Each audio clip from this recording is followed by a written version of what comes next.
You call that a war? We call that a warm-up. The room fell silent. The alien soldiers gathered around their human captive, a veteran of Earth's war against the Dominion.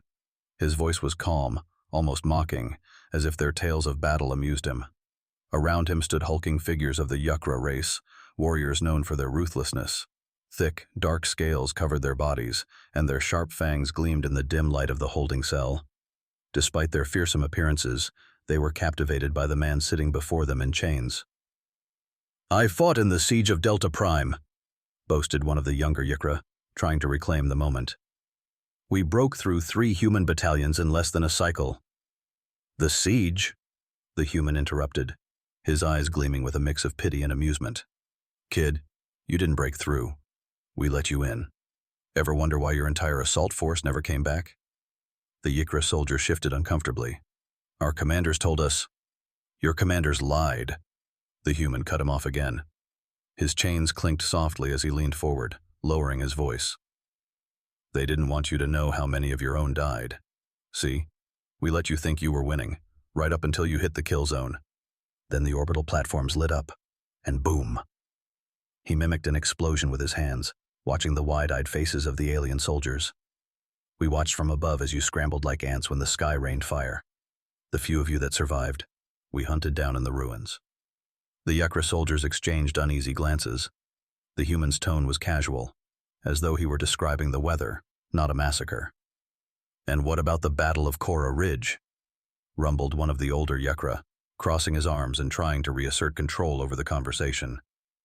"Your forces retreated like cowards. Our victory was glorious." "Is that what they told you?" The human shook his head. "You didn't win at Kora Ridge. You survived, only because we had orders to pull back. Had nothing to do with you. Our commanders needed us elsewhere. But before we left, we rigged the whole place to blow. You ever notice how nothing grows there anymore? It's a radioactive wasteland now, a parting gift from us to you." The older Yukra's nostrils flared, but he remained silent.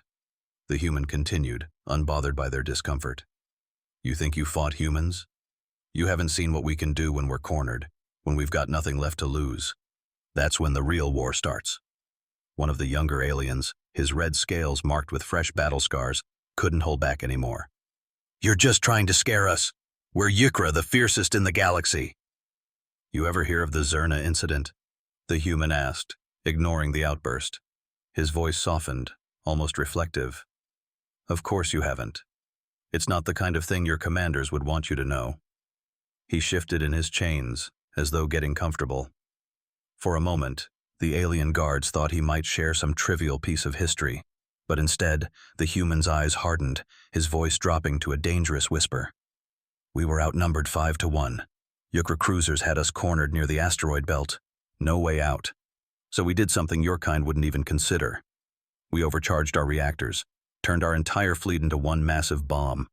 We left a nice, juicy opening in our line, just big enough for you to think you could break through." He paused, letting the tension build. "And when you did, we detonated. Took your whole armada with us. Nobody made it out." The room was so quiet that the hum of the ship's engines felt deafening. Even the grizzled veterans among the Yukra seemed unsettled. War was something they understood. Death, destruction, glory. But this was something else.